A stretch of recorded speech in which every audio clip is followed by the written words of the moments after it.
Summers disappear. Rivers turn into ice. Crops fail. There's no food anymore. Many people don't survive brutal winters. Covered with snow, Earth is freezing, and that's all because of Mars. Really?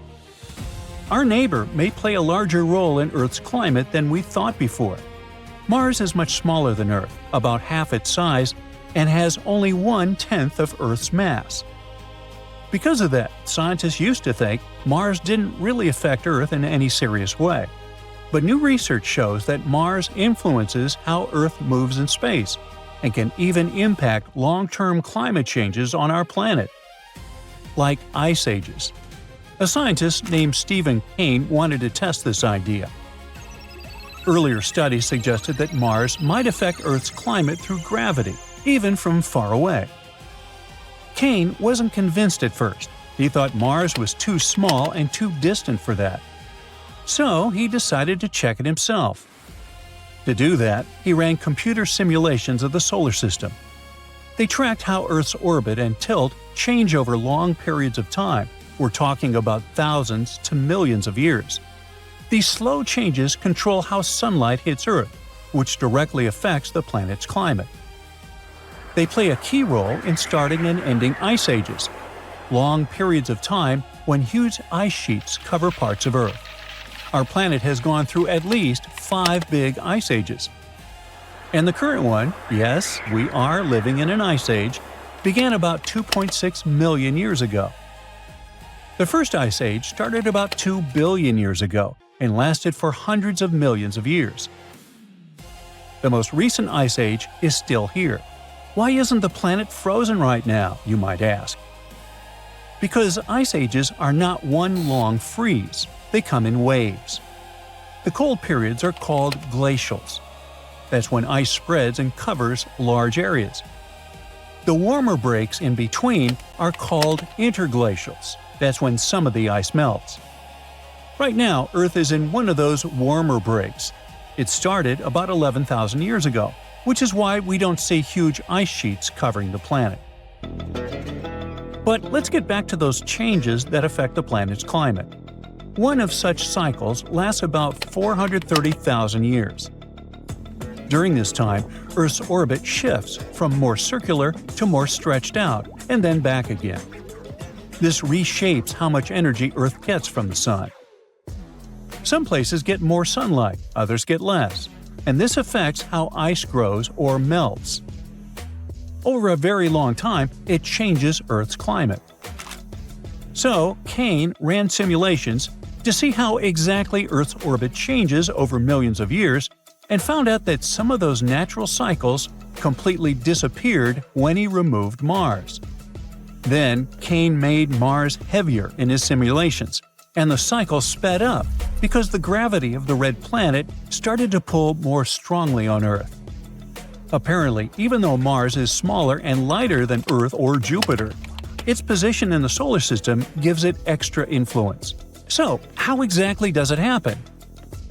Well, Earth's axis is tilted about 23.5 degrees, and that tilt wobbles over thousands of years. This changes how sunlight hits different parts of the planet, affecting the seasons and ice growth at the poles. When scientists created computer models and made Mars heavier, they saw that Earth's tilt wobbled more slowly.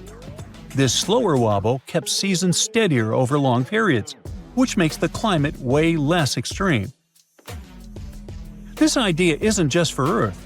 In other solar systems, outer planets, even smaller ones, could also affect the climate of Earth-like planets, making their seasons more or less stable. In the future, this knowledge could help us find a habitable world. After all, Mars's effect on Earth's tilt and orbit has shaped life on our planet. Big changes in tilt and orbit caused ice ages. Forests got smaller and grasslands grew. This affected how animals evolved, like walking upright, using tools, and living in social groups. Without Mars, Earth's climate cycles might have been very different, and life, including humans, could have developed in a very different way. We could be octopus-like creatures, crawling on what used to be the ocean floor. Well, anyways, as we see, Earth's climate and life are connected to the motions of planets far away. Even planets hundreds of millions of miles from us can subtly change weather patterns here. New research shows that every 405,000 years, the gravity of Jupiter and Venus tugs on Earth in a way that slowly changes its orbit. These tiny shifts affect our climate, ice ages, and the environment where animals live. Summers get hotter, winters become colder, dry seasons get drier, and wet seasons wetter. This pattern has been happening for at least 215 million years, long before dinosaurs appeared. And it still continues today. Scientists use this cycle to tell exactly when things happened in Earth's past, like when dinosaurs lived, when mammals appeared, or when fossils formed. By studying it, they can connect changes in climate and life on Earth to small movements of other planets. Jupiter and Venus have such a big effect on Earth because of their size and location. Venus is the closest planet to Earth, about 162 million miles away at its farthest, and it's almost as heavy as Earth. Jupiter is much farther, but it's the largest planet in the solar system. Their gravity pulls on Earth, causing small wobbles in its orbit and gradual changes. During the high point of that cycle, tropical regions get more rain, so lakes fill up. During the low point, there's less rain, and lakes stay smaller. Scientists have found that this 405,000-year cycle is the most regular astronomical pattern affecting Earth's orbit and climate. And right now, we are in the middle of this cycle. The last peak happened about 200,000 years ago. These changes happened very slowly, over hundreds of thousands of years. But they still have a real effect on Earth's environment. But even with all this, human activity is affecting the climate much more. Right now, burning fossil fuels and adding carbon dioxide to the air affect Earth much more than the slow pull of other planets. Still, it's incredible to think that planets hundreds of millions of miles away can actually shape Earth's seasons and climate over hundreds of thousands of years. The sun and moon are super important for life on Earth too. Almost all animals have a built-in body clock called a circadian rhythm. This internal clock is controlled by light and helps animals and people keep track of the 24-hour day. But some animals also follow the moon. Many sea creatures depend on the tides, which the moon controls, so their feeding and reproduction happen in sync with the lunar cycle. For example, reef fish eat more food around the full moon. Even land animals follow the moon. Insects are more or less active depending on the moon's phases.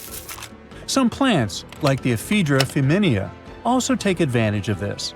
It releases a sugary substance during the full moon to attract night-flying insects that help pollinate it. No wonder it's called the werewolf plant. The moon is about 239,000 miles away from Earth. Its gravity pulls on our oceans, causing tides, the regular rise and fall of sea levels. The sun also affects tides, but not as much as the moon. As Earth spins on its axis every day, tides form in two main ways. The side of the Earth facing the moon experiences a high tide because the moon's gravity pulls water toward it. On the other side of Earth, there is another high tide. It happens because Earth and the moon move around each other, which makes the water move outward. Twice a month, during the full moon or new moon, spring tides occur. The moon, Earth, and sun line up, and the sun's gravity adds to the moon's pull, making tides higher than usual. About a week later, the moon and the sun are at right angles to each other. This creates neap tides, which are lower than normal because the sun's gravity partially cancels out the moon's pull. This is a great example of how the moon, the sun, and Earth's rotation work together to create tides. Nearly 12,900 years ago, hey, I wasn't around then, but something happened that pushed the northern hemisphere back toward the Ice Age. For years, scientists thought the cause was a huge asteroid, but new research points to something that was here on Earth all along. A volcano hidden beneath ice or underwater that, instead of melting the ice, did the opposite and made Greenland even colder. Scientists call this abrupt deep freeze the Younger Dryas. Despite how it feels with those unbearable summer heat waves around the world, Earth is still technically in an ice age. Earth's orbit and axis go through all kinds of tilting and wobbling, which is why we swing between colder glacial and warmer interglacial periods. Right now, we're in an interglacial period, named the Holocene. But before civilizations could really grow crops and enjoy summer, they had to endure this unexpected freeze that lasted for about 1,300 years. Evidence from Greenland suggests this change happened within just a few decades. Temperatures dropped by more than 27 degrees Fahrenheit, winds got stronger, and the entire North Atlantic started acting like someone turned the freezer up a few notches. In Europe's sediments, the plant record flipped back to cold climate tundra. That shift even brought back a tough little Arctic flower, Dryas, in the middle of Europe, and that's what this sudden, teeth-chattering cold spell was named after. But why the unexpected brrr? The clue comes from deep inside the Greenland ice sheet. All that endless ice is like the Earth's hard drive, with all the events sorted in order. When it snows in Greenland, the snow doesn't really melt away. Instead, more snow just keeps piling up on top of it each year. Over time, all that weight squashes the layers beneath, turning them into ice. This process captures tiny air bubbles that hold bits of the atmosphere.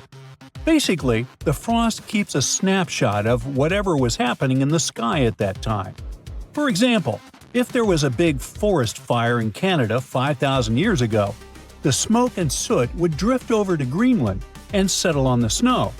If a big asteroid impact really happened around then, you'd expect its chemical traces to show up in the ice layers from that time.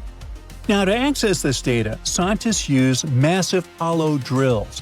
They drill deep into the ice and pull up long cylinders called ice cores. And because Greenland's ice is nearly 2 miles thick, those cores can preserve a ridiculously long climate record, allowing scientists to examine ice that's over 100,000 years old. By examining ice cores from that period, researchers found a sudden spike in platinum. This element is super rare near Earth's surface, but it's much more common in meteorites and asteroids. That's why theories were pointing to something huge from space. But how could an asteroid cause climate change?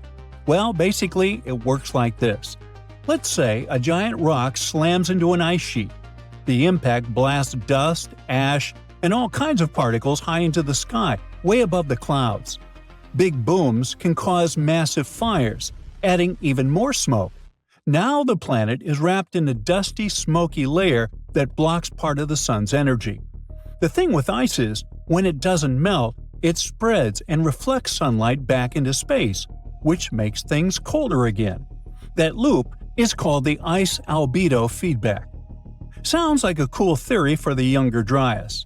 And just to make it even more tempting, Greenland also seems like it might be hiding the actual crater.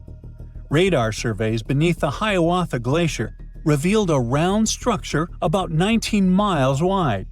Scientists were wondering if this was the one that caused the Younger Dryas, but dating showed it was about 58 million years too old to be the culprit.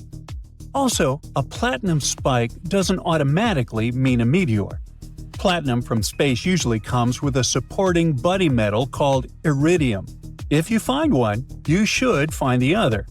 But when scientists analyzed the Greenland ice, iridium was missing. So the chemistry didn't really point to a meteor. It looked more like volcanic magma from the North Atlantic. Then there's the shape of the platinum signal. It drains on for multiple years, not one sharp boom layer. That's more like something steadily feeding the atmosphere, not one big explosive impact. So, if platinum isn't pointing to a fresh impact, the next question is simple. What on Earth can put platinum into the sky and also cool the planet? The answer is a volcano. The kind they're talking about could have been in the North Atlantic region, possibly in Iceland, and it may not have even been fully on land. It could have erupted under thick ice, or underwater. Here's the difference. When a volcano blows its top in the open air, we get ash clouds and oozing lava rivers. But under the ice, magma hits meltwater, flashes it into steam, and can explode into fine ash and gas. Underwater, powerful eruptions can also fragment magma and push material upward. In both cases, the real trouble isn't the molten rock, it's the gas. Hey, I can relate. Now, big eruptions like these spit out massive amounts of sulfur dioxide. If that gas gets high enough, like miles above the clouds, it spreads out and mixes with water vapor to create sulfate aerosols. These are basically microscopic droplets of sulfuric acid.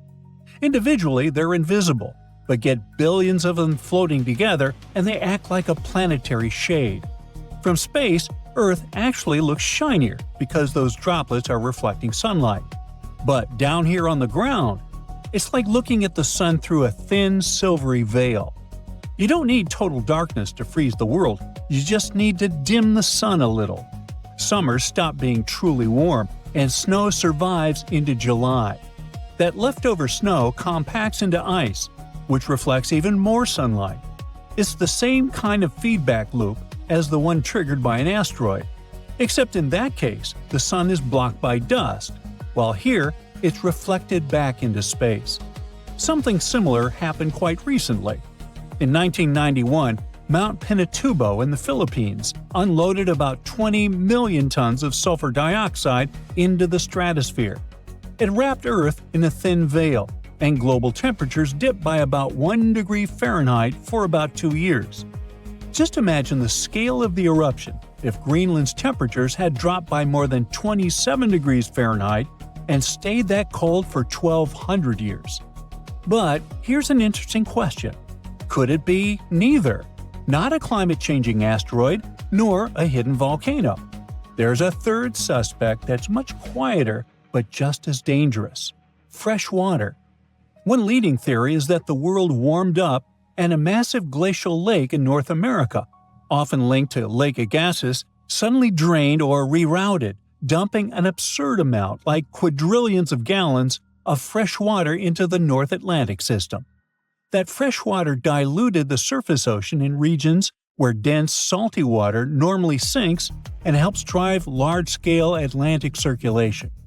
When that sinking weakens, the overall circulation slows down and less ocean heat reaches the North Atlantic. With that system disrupted, the Northern Hemisphere could cool extremely fast on a climate timescale, within years to decades rather than centuries. In that version, the platinum spike could be a coincidence, a volcanic burp during the freeze, not the trigger. And in the end, if the volcano was the cause of the endless winter, could this happen again in our time? Absolutely. The North Atlantic region is still geologically active. Iceland erupts regularly, and the volcanic systems along the mid-Atlantic ridge are very much alive. But it wouldn't be a jump scare out of nowhere. Even volcanoes buried under the ice usually give warnings, like earthquakes. If heat builds down there, it can melt large volumes of ice from below before anyone sees ash in the sky. On the other hand, it wouldn't need to be a planet-destroying eruption. A moderate blast that injects sulfur high into the stratosphere could dim sunlight for a couple of years, just like Pinatubo did.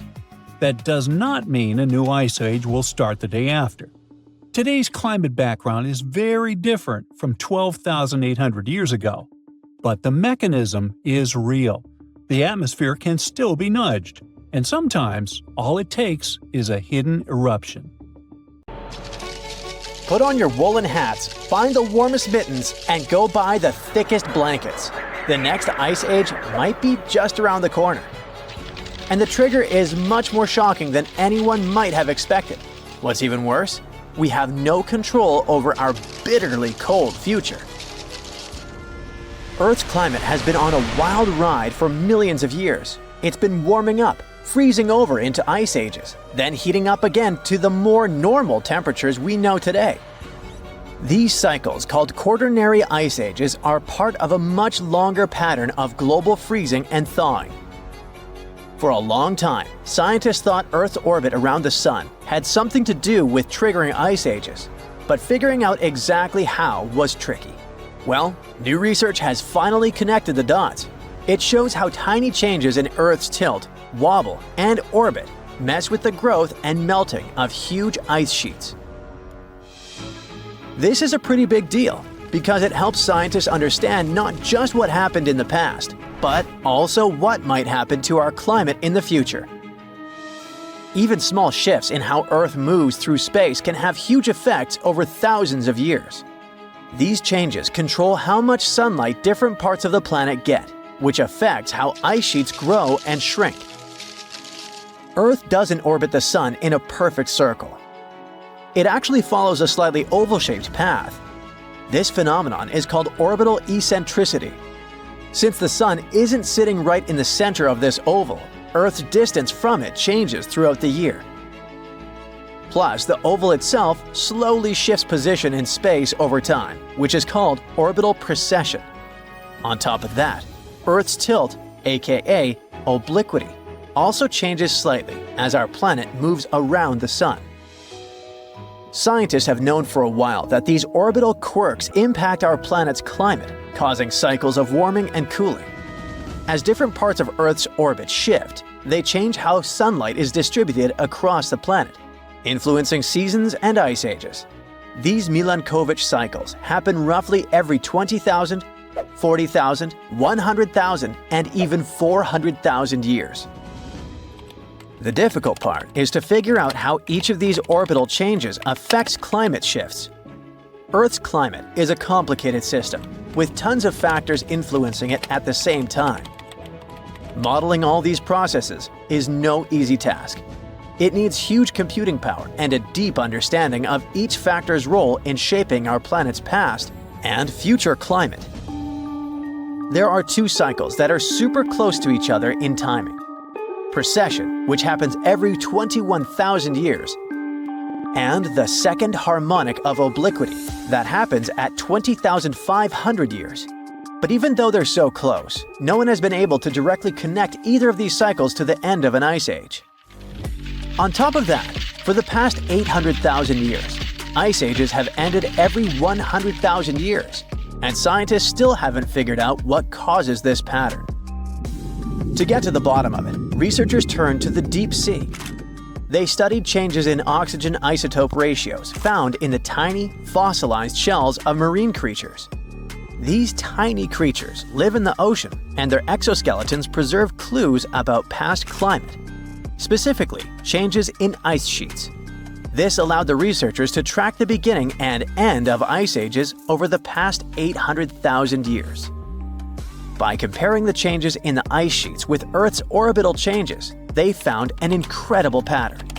The key moments when Earth moved between ice ages and warmer periods were perfectly lined up with specific relationships between precession and obliquity. It turns out that the end of an ice age, called deglaciation, is closely linked to the way precession and obliquity align. But it's obliquity alone that seems to trigger the start of an ice age. This discovery is the key to understanding the 100,000-year cycle of ice ages. The researchers say it was always there, just waiting to be noticed. Before the discovery, people thought the timing of ice ages was more random. But this new study shows there's a clear, predictable pattern. This means we might actually be able to predict when ice ages will happen in the future. Right now, Earth's tilt is slowly decreasing, and in about 11,000 years, it'll hit its lowest point.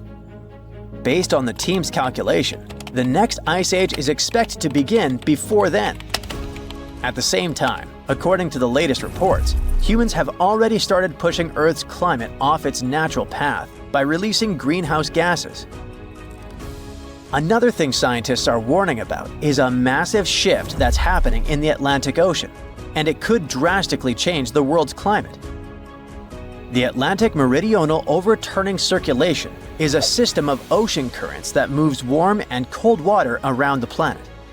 And right now, it is showing signs of weakening. What will happen if it collapses? Freezing temperatures in Europe, extreme weather across the world, shifting monsoons, and even an Amazon rainforest drying up. And the scariest part? Some researchers say there's a 95% chance this could happen before the end of the century. Think of the AMOC like a giant conveyor belt in the ocean. Warm, salty water from the tropics flows north towards Europe and North America.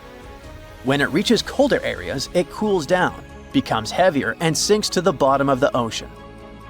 This deep, cold water then moves southward, while fresh, warm water from the equator keeps flowing north to replace it. This system helps regulate global temperatures, keeps Europe's winters mild, and prevents the US East Coast from flooding. It also controls monsoon patterns that bring seasonal rain to parts of Africa, South America, and Asia. Without it, the world's climate would look completely different. Right now, melting ice from Greenland and Antarctica, along with increased rainfall and river runoff, is dumping too much fresh water into the North Atlantic. Since fresh water is lighter than seawater, it disrupts the sinking process that keeps the AMOC moving. If too much fresh water builds up, it will mess up the entire system. And once it collapses, there will be no reversing it, even if the climate later cools down. Scientists have seen two big warning signs. First of all, the warming of the ocean off the US East Coast, which suggests the AMOC is already slowing down. Plus, there's a cold blob of water south of Greenland. It might be a sign of the weakening of the ocean current, and that's exactly what happens before the system fails. What would happen if the AMOC fully shut down? Europe would enter an ice age. The AMOC plays an important role in keeping Europe's winters relatively mild by bringing warm water north. If this process stopped, Europe would be plunged into deep winter. London's climate would drop by 18 degrees Fahrenheit, making it feel like northern Canada. Stockholm could get up to 54 degrees Fahrenheit colder, turning it into Siberia-like conditions. And snow and ice would cover much of northern Europe year-round. Next, monsoons would shift, leading to severe droughts. The AMOC helps regulate tropical rainfall, especially in Africa, South America, and Asia. If it collapsed, West Africa's monsoons would shift or disappear, leading to devastating droughts and a massive food crisis. The Amazon rainforest could dry up, transforming into a savanna or grassland. In India and Southeast Asia, monsoon rains would disappear, and millions of people rely on them for agriculture. The US East Coast could see catastrophic flooding. With the AMOC weakening, water is already piling up along the US East Coast, triggering higher sea levels and stronger hurricanes. If the system shut down, sea levels would rise by up to 3.2 feet, which would make the coastal cities more vulnerable to flooding. Finally, hurricanes and extreme storms could become even more powerful because of warmer waters along the coast. Now, how close are we to disaster? For thousands of years, the AMOC has remained stable, but recent studies suggest it's weaker now than at any point in the past 1,600 years. Ocean temperatures are hitting record highs, and many researchers believe we are dangerously close to the tipping point. A study published in Nature claims that if greenhouse gas emissions continue at their current pace, there's a 95% chance that the AMOC will collapse before 2100.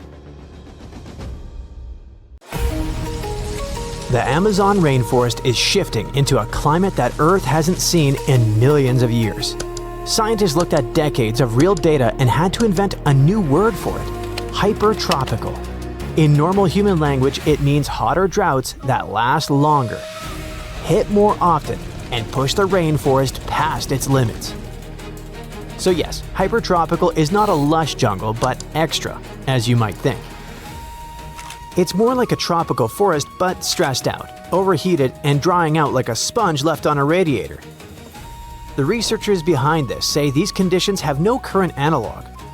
All this is pretty worrying since the Amazon acts like a giant carbon sink that absorbs carbon dioxide from the atmosphere and stores it in trees and soil. It's like Earth's lungs mixed with a massive storage vault. But when trees get hammered by heat and drought, they struggle to grow, they lose leaves, and simply wither. And when it happens, they don't just stop absorbing carbon, they can actually release it back and turn the system into a carbon source, which is the opposite of what we need. Sadly, this isn't a guess based on one bad summer. The team of scientists used data gathered across the Amazon for more than 3 decades. They studied how trees respond when drought hits and temperatures spike, and how the soil behaves too, because soil isn't just dirt. It's a whole living world of roots, microbes, moisture, and nutrients. When drought bakes the ground, trees don't just get thirsty. Their entire support system starts malfunctioning. The Amazon is all about the constant recycling of water. Rain falls, trees drink it. Then they release water vapor back into the air through their leaves. That process is called transpiration, which is basically the forest sweating. That tree sweat helps form clouds and bring more rain. It's like the rainforest runs its own water cycle loop. If drought weakens the trees, the loop weakens too, and then the forest becomes even drier. The last time similar climate conditions existed on our planet was around 10 million years ago. The planet and the animals living on it looked completely different back then, and ecosystems played by different rules. So, for everyone living on Earth now, these conditions are a challenge of a completely new, unknown level. What makes this feel even more intense is how scientists use drought and heat waves as a preview. They looked at how forests behave during extreme events today, because those events can act like a time machine, a quick glimpse at what normal could look like in the next 100 years. That's terrifying, because it means today's disaster seasons might be tomorrow's average weather. Like the Amazon doesn't get a bad year anymore. It gets a new baseline. And this isn't just an Amazon problem. The researchers say hypertropical forests will mostly emerge in the Amazon region, but similar conditions could also show up in parts of Africa and Asia too. When forests slip from carbon sinks to carbon sources, things will get ugly fast. It's like a feedback loop, a runaway cycle that feeds itself. The forest stops protecting the atmosphere and starts fueling the problem it used to help control. The Amazon helped keep the atmosphere stable for longer than humans have existed, and now it's getting pushed into conditions it never evolved to handle. It's not the first time, or climate type we'd better never encounter again. When Earth slammed all its land into one megacontinent, it didn't just make a bigger map, but a different planet. Pangaea created a monster monsoon system so intense it earned its own name, the Pangaean Mega Monsoon.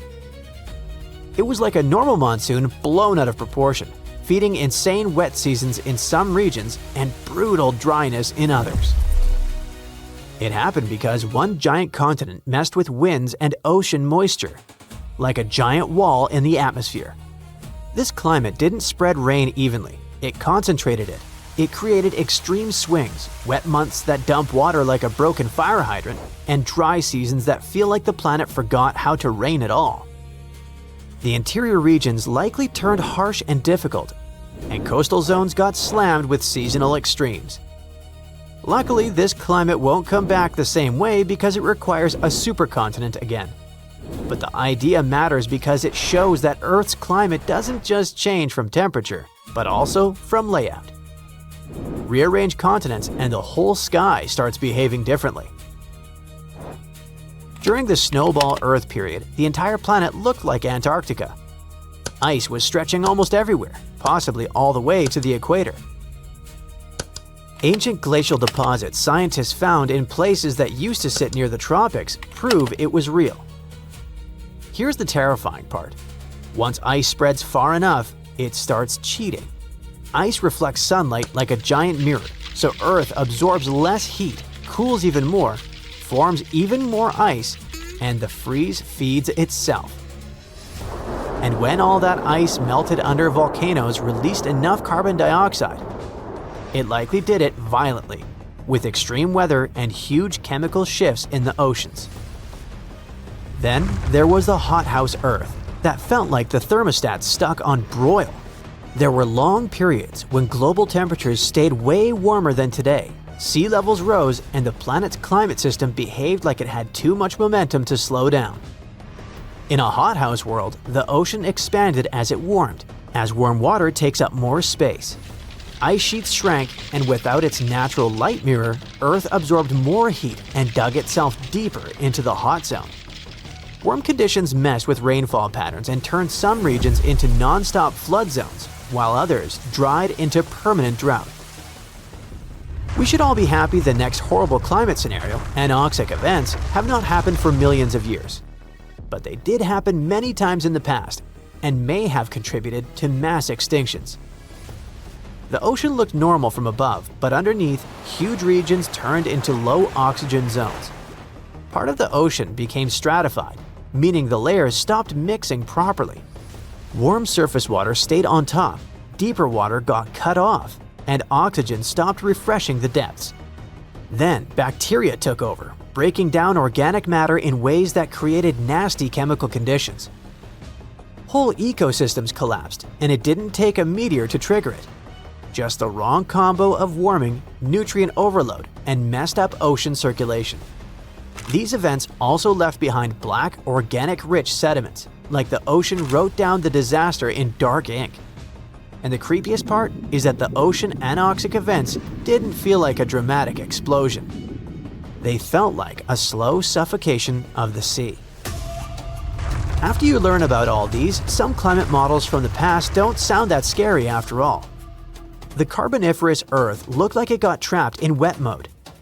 Giant swamps stretched across continents, and forests soaked the world like a sponge that never dried out. The air carried more oxygen than today, which sounds nice until you remember what oxygen does to insects. This was the era that produced giant creepy crawly legends like millipedes the size of a car.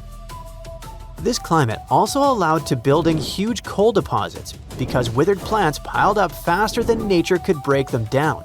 So, the climate didn't just create scary life, but also fuel for the future. Coal formed because the planet had endless swamp forests and the right conditions to bury carbon instead of recycling it. This climate won't come back because Earth's continents, ecosystems, and carbon cycle don't run the same way now. During the early Eocene period, our planet ran warm enough that the poles didn't freeze the way they do now, and the temperature gap between the equator and the Arctic shrank. Scientists call this an equable climate, which means Earth felt more evenly warm across latitudes. High-latitude land stayed above freezing year-round in some models and evidence. Places near the Arctic were living without deep winter ice dominating everything. It didn't mean the whole world felt like Hawaii, but it did mean fewer extreme contrasts. If the planet warms enough, pole-to-equator differences can shrink again, and seasons can soften in certain regions. But the Earth system today has ice sheets, ocean patterns, and human-built infrastructure that never existed back then. So if low-season Earth returns, it won't feel calm. Ice piracy is like Pirates of the Caribbean, but you gotta swap those tropical seas for icy, freezing waters. And the captain here isn't Jack Sparrow, but a massive glacier in Antarctica. Meet the Kolar East Glacier.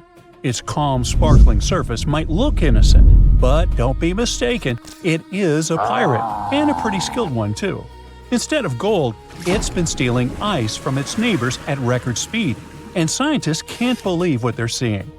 So, what exactly is ice piracy? Arr! This is a strange kind of glacier movement where one glacier starts taking ice from another nearby.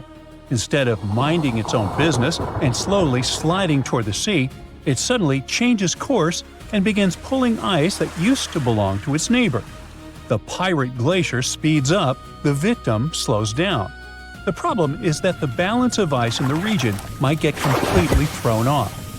This isn't brand new information though. Scientists have known about this quirky behavior for quite a while. But they used to think that this process took hundreds, maybe even thousands of years. Now, something really strange is happening in Antarctica. We're seeing, for the first time ever, a glacier pirate in action, and it's moving much faster than anyone expected.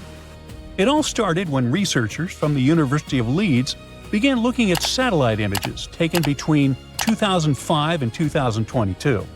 They wanted to analyze the rates of flow from 8 ice streams in West Antarctica. And yes, glaciers do move. Think of them as huge piles of snow that have turned into solid ice over time. This ice slowly changes shape, shifts, and moves. That's why glaciers are often called rivers of ice, because they flow, for real. Gravity is what makes it happen.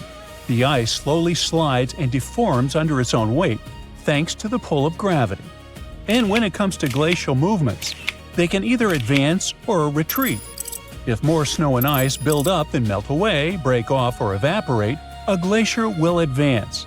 But if it loses more than it gains, it will retreat. Oh, and glaciers also move at different speeds, depending on things like the slope of the land beneath them.